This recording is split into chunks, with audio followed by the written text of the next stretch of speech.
네, 이달 초 러시아 블라디보스토크 주재 북한 영사관 직원 가족 2명이 행방불명된 소식이 알려진 가운데 최근 유럽에서 근무하는 북한 외교관의 탈북 소식도 전해졌습니다.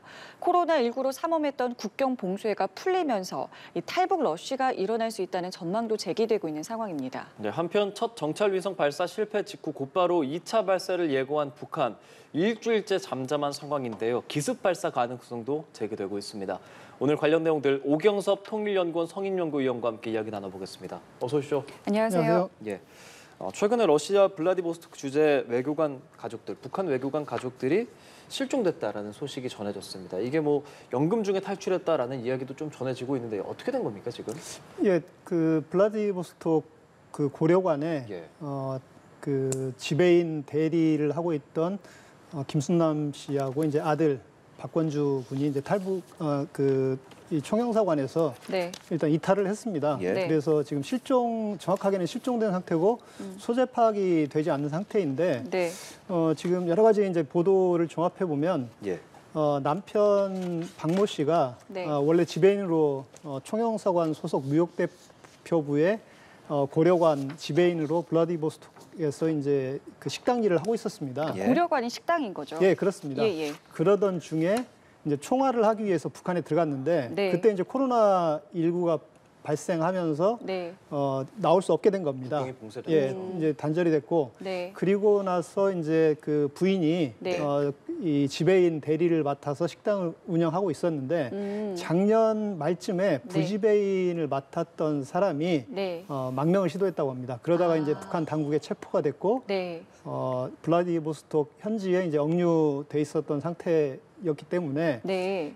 이제 코로나19가 봉쇄가 풀리고 북한 내부로 이제 송환될 가능성이 있고 그럴 경우에 네네. 지배인 대리를 했던 이 김 씨하고 그 아들에게 불이익할 가능성이 상당히 높아진 것 같습니다. 그래서 여러 가지 신변의 위협을 느끼는 상황에서 네네. 그 총영사관에 이제 연금돼 있던 상태에서 일주일에 한 번 정도씩 외출이 허용됐다고 하는데 네. 이 외출된 상황에서 이제 탈북을 시도한 것이 아닌가 이렇게 예상이 되고 있습니다. 예, 지금 그 고려관이라는 북한 식당 같은 경우에는 폐쇄화된 상태인가요? 아니면 운영 중인 상태인가요? 지금 폐쇄가 됐고요. 예, 아마 예. 중국인들이 중국 식당이 지금 다시 리모델링 돼가지고 개업을 한 것으로 이렇게 알려져 있습니다. 그러니까 정리를 하자면 부지배인이 탈출을 시도했다가 그러니까 러시아 당국에 체포가 됐고 이제 북한 총영사관에서는 이 고려관이라는 식당은 이제 폐쇄를 했고 다만 이제 대리로 이제 지배인을 했던 이 아내의 경우에는 연금이 된 상태이고 이렇게 예, 보면 그렇습니다. 되겠습니까? 예, 그렇습니다. 그다가 그 연금 상태에서 이제 탈출을 했다라는 게 지금까지 전해지는 것인데 이게 하나 좀 궁금한 것이 블라디보스토크에서 일하는 북한 직원 혹은 북한 사람들이 뭐 어느 정도 있는 건가요?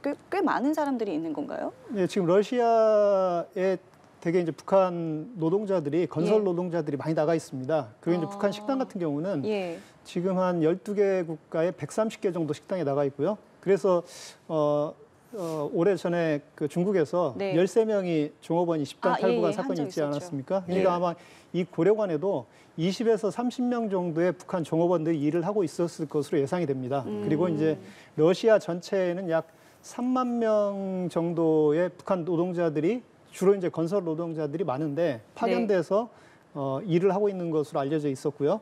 그리고 이제 블라디보스토크 여기에도 이제 상당히 많은 숫자의 북한 노동자들이 일을 하고 있을 것으로 예상이 됩니다. 예, 그렇군요.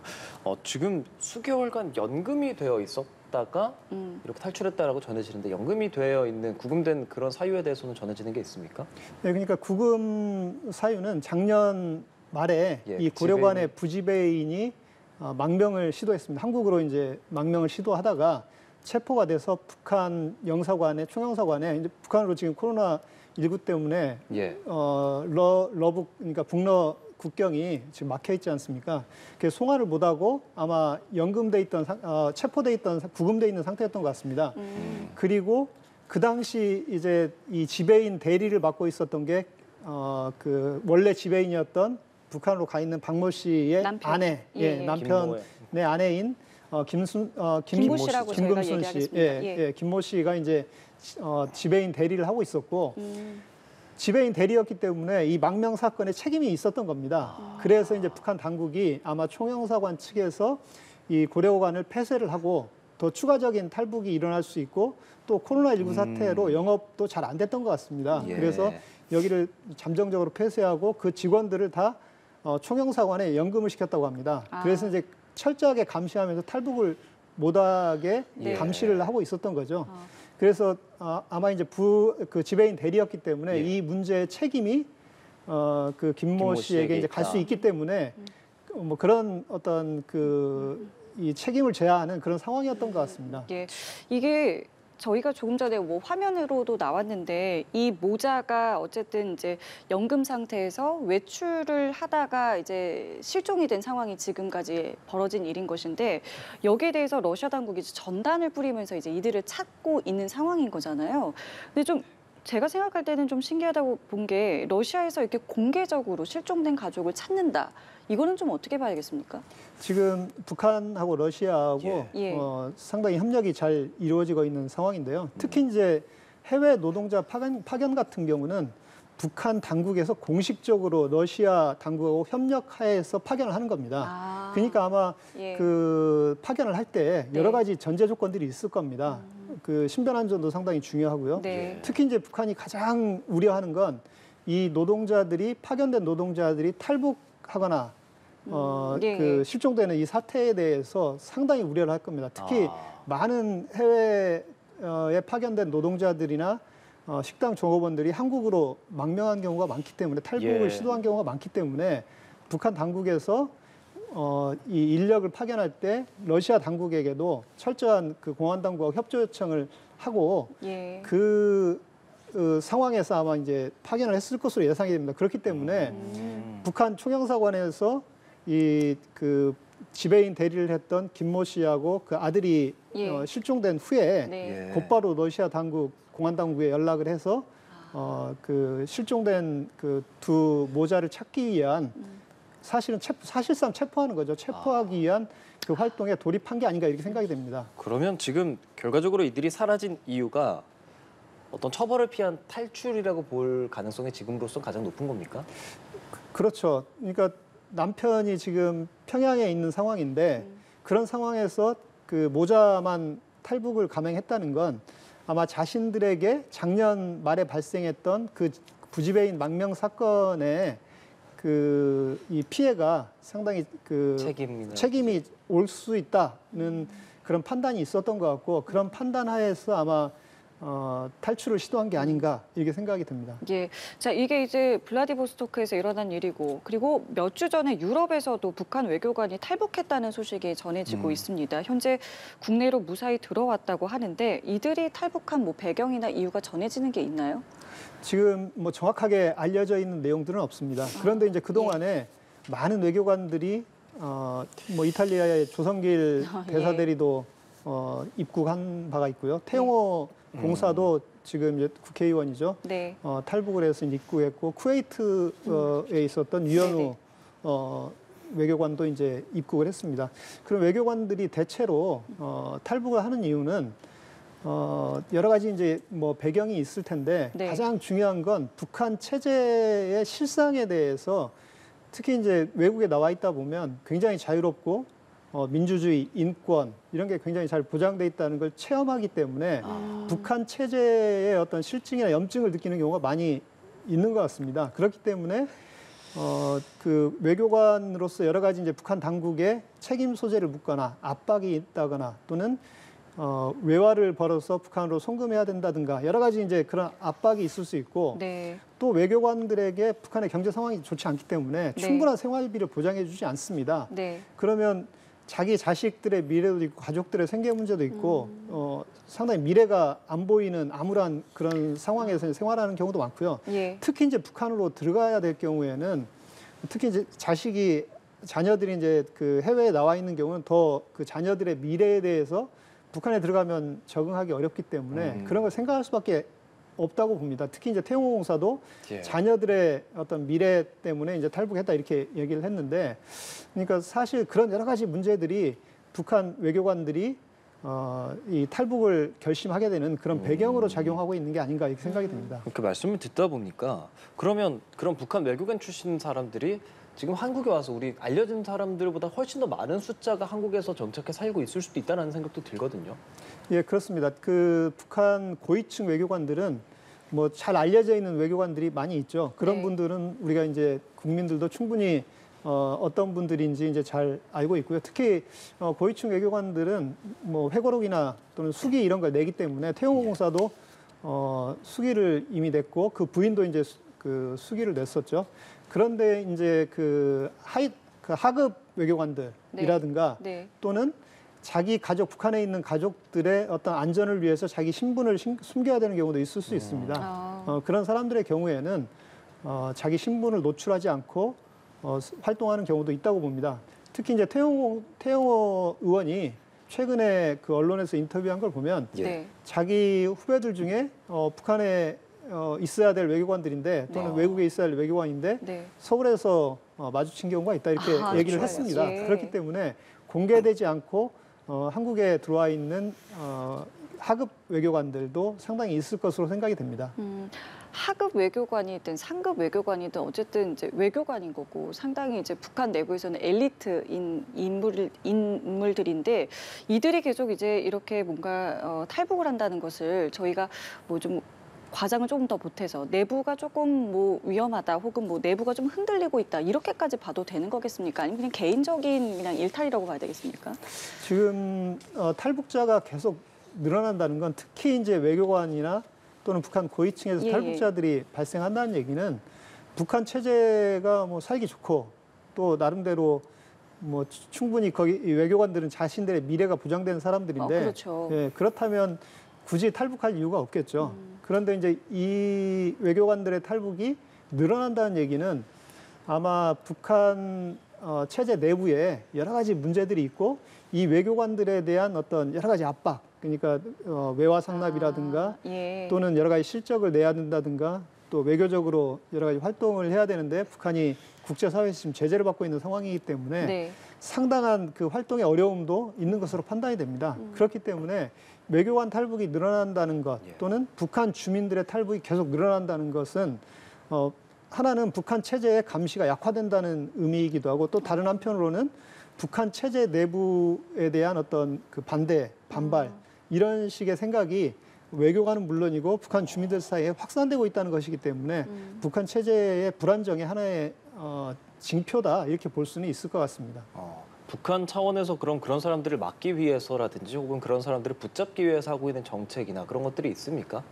예, 일단 외교관 같은 경우는 탈북을 막기 위해서 그 자녀들 중에 한 명 정도는 평양에 머물러 있게 합니다. 예. 그래서 모든 가족이 나와 있지 않고 자녀들은 이제 평양에 머물러 있게 하면서 이 탈북을 막고 있습니다. 예. 그런데 태용호 의원 같은 경우는 자녀들이 다 같이 나와 있었죠. 그래서 이제 함께 가족이 일가족이 탈북을 한 거고 만약에 이제 그 자녀가 평양에 있을 경우에는 자녀는 데리고 오지 못하고 부부만 탈북을 한다든가 뭐 그런 문제들도 발생을 하고 그럼 있습니다. 그 자녀들은 뭐 또 처벌을 받게 됩니까? 자녀들에게는 상당한 불이익이 있을 가능성이 있습니다. 그리고 또 이제 탈북을 막기 위해서 이제 북한이 일반 주민 탈북을 막기 위해서 하는 건 지금 북중 국경에 철조망, 전기 철조망을 다 그 이중으로 설치를 했습니다. 네. 그래서 과거에 비해서 지금 탈북하기가 굉장히 어려워졌고 그래요? 특히 이제 코로나19 상황에서는 그 조중 국경을 완전히 봉쇄하고 네. 그 국경을 건너는 사람은 총으로 사살을 했기 때문에 네, 네. 사실상 탈북이 상당히 어려운 이런 상황에 와 있다 이렇게 볼 수 있고요. 특히 이제 외교관들 같은 경우도 그 외교 공관에는 국가안전보위부원이 파견돼 있습니다. 그리고 그 아마 공관원들 중에도 이 보위부 그에서 파견된 사람의 정보원들이 있을 겁니다. 그래서 그 외교관들의 일거수일투족을 감시를 하고 있습니다. 그래서 사실 탈북하기가 상당히 쉽지는 않은 그런 상황이고 철저히 준비하고 현지 상황을 알아야 탈북에 성공할 수 있는 이런 상황입니다. 네, 뭐 이제 코로나19 이후에 어떤 북한의 국경이 다시 뭐 열릴 어떤 움직임들이 보이고 있기 때문에 그 이후에 어떤 또 상황들이 벌어질지도 저희가 좀 지켜봐야겠다는 생각이 들고요. 이번에는 주제를 좀 넘어가서 북한의 정찰 위성 발사와 관련해서 좀 질문을 드리겠습니다. 발사를 실패하고 언제 다시 발사하겠느냐에 대해서 많은 관측들이 있었는데 지금 뭐 상당히 좀 잠잠한 모습이거든요. 좀 어떻게 분석하고 계세요? 예, 정찰 위성을 최대한 빠른 시일 내에 다시 발사하겠다고 얘기를 했죠. 예, 예. 뭐 그렇죠. 김여정이 담화를 통해서 네. 얘기를 했고요. 네.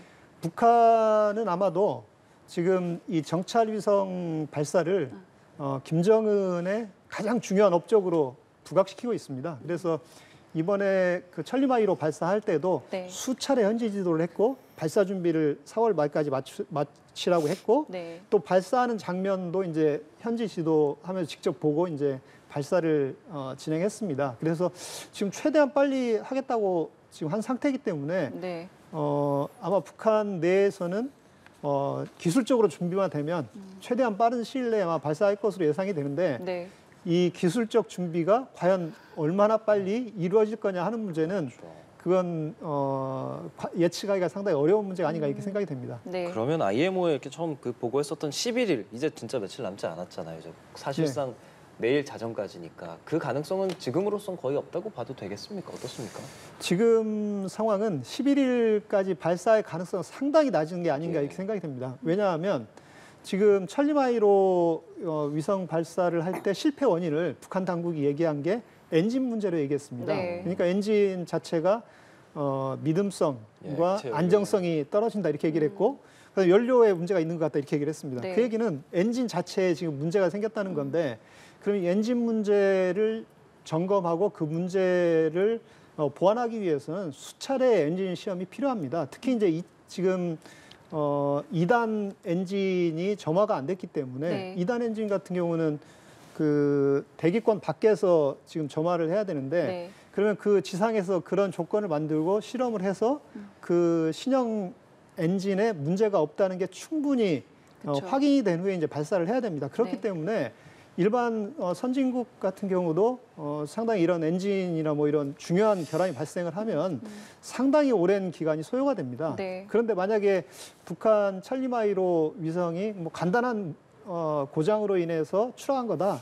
그러면 상당히 빠른 속도로 발사를 할 수 있지만 상당히 심각한 결함이다라고 할 경우에는 최소 6개월 이상의 시간이 소요되지 않을까 이렇게 생각이 됩니다. 예.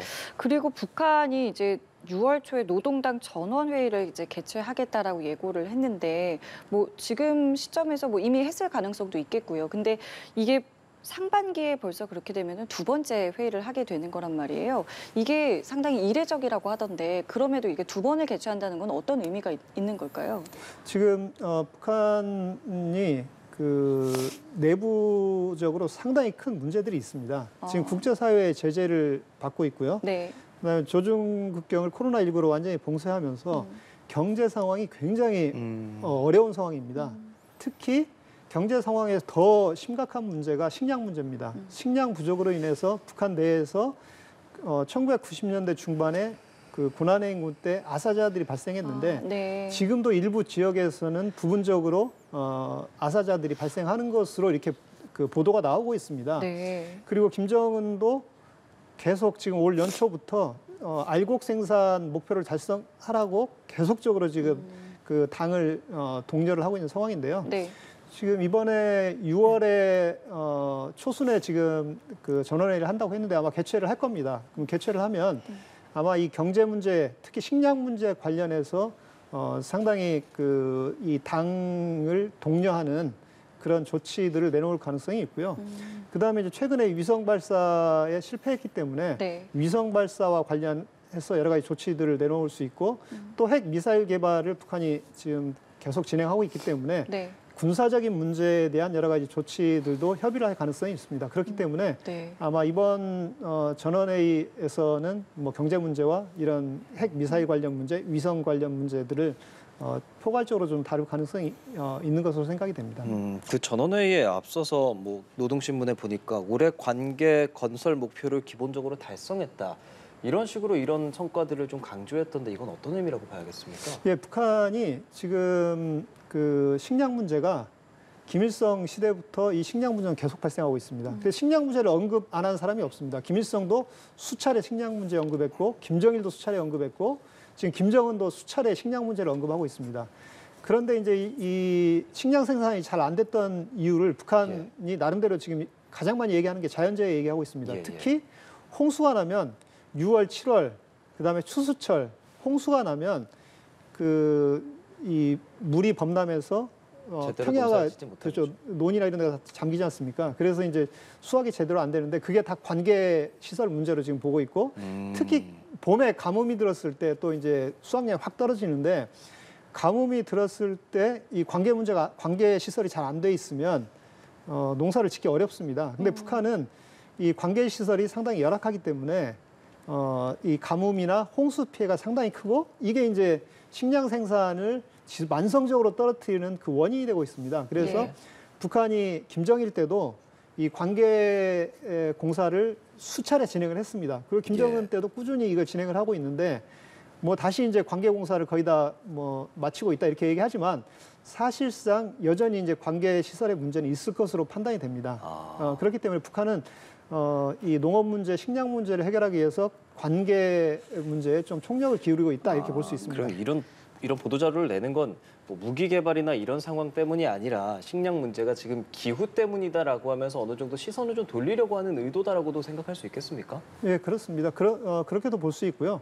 특히 이제 북한도 핵 미사일 개발과는 또 별도로 주민들의 지지를 받기 위해서는 안정적으로 경제를 발전시키고 또 식량을 안정적으로 생산해서 충분히 공급해줘야 됩니다. 먹고 사는 네네. 문제가 해결되지 않으면 그렇죠. 김정은 정권에 대한 북한 인민들의 지지는 약화될 겁니다. 그리고 그 반대 정권에 대한 어떤 반대도 상당히 커질 거기 때문에 북한 정권도 이 경제 문제 해결, 특히 식량 문제 해결에 총력이 기울일 수밖에 없고 김정은이 그래서 지금 전원회의나 당 관련 회의에서 네. 계속 계속 식량 생산을 증산하라고 얘기하고 관계 시설 정비하라고 하고 네. 간척지 늘리라고 하고 또 비료 이 생산을 늘리라고 하는 이유들이 다 거기에 있다고 보입니다.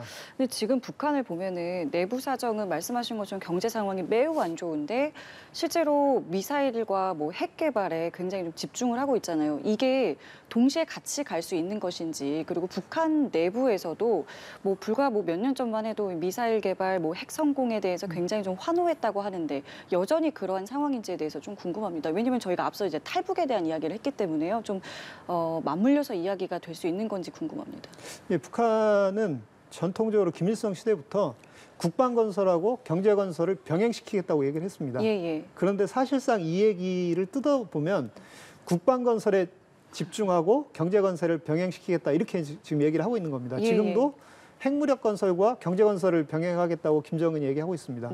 그런데 사실상 이게 과연 가능한 얘기냐를 놓고 볼 때 북한의 모든 경제의 한 60%에서 70% 이상은 군수 경제에 투자를 합니다. 그렇죠. 그리고 나머지 30-40%, 뭐 적으면 한 20% 정도를 인민 경제에 투자합니다. 네. 그렇기 때문에 자원이 일단 군수 경제에 배분이 되고 이 있으니까. 군수 경제에 배분된다는 건 이건 소비적인 거 아닙니까? 네. 그런데 인민 경제에는 얼마 되지 않은 자원이 지금 투자되고 있기 때문에 구조적으로 근본적으로 경제가 성장하기 어려운 상황이다 이렇게 볼 수 있고요. 북한이 그럼에도 불구하고 핵 미사일 개발에 전력 투구하면서 경제 발전을 시키겠다고 하는 얘기는 앞서 말씀드린 것처럼 경제가 안정적으로 발전하고 성장하지 않으면 김정은 정권에 대한 인민들의 어떤 지지가 약화되고 네. 인민들의 어떤 탈북이나 이런 네. 게 심화될 수밖에 없기 때문에 북한 정권도 경제 문제 해결에 총력을 기울일 수밖에 없는 이런 상황입니다. 그러나 예. 이런 이 자원 배분의 어떤 구조적 한계 이런 게 일단 있고 네. 그다음에 북한 경제가 그 계획 경제고 국유 경제 아니겠습니까? 네네. 그러니까 민간의 어떤 그 생산 의욕을 근로 의욕을 고취시킬 수 없는 상황이기 때문에 그런 한계 때문에 북한 경제가 발전하기가 어려운 상황이다. 그러니까 북한 정권이 아무리 경제 발전 시키겠다고 얘기해도 핵 미사일 개발하면서 경제 네. 발전 시키겠다고 해도 현재 이 경제 문제를 해결하기는 현재 상황에서는 어려울 거다. 그러면 이 문제를 해결하려면 네. 북한이 구조적으로 군수 경제에 들어가는 자원을 인민 경제로 상당히 많이 투자하고 그리고 이 외국의 네. 문을 여는 핵 포기를 통해서 네. 개혁 개방하고 국제사회와 교류를 통해서 발전하는 방향을 찾아야 되는 게 아닌가 이렇게 생각이 듭니다. 그러니까 당장은 지금 지적하신 이 구조적인 변화가 쉽지는 않을 것 같아 보여요. 그렇다면은 지금 분석하시기에 북한 내부에서의 이런 어떤 북한의 계속 지속적인 이 핵 개발 움직임에 대한 어떤 분위기는 어느 정도 수준이라고 이해하면 될까요?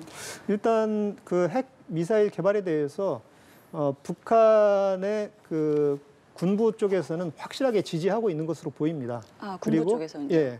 그리고 이제 그 일부 이제 그 김정은에 대한 충성층에서는 상당히 지지하는 입장을 가지고 있을 가능성이 있습니다. 네. 그런데 북한의 경제 엘리트나 북한 인민들도 네.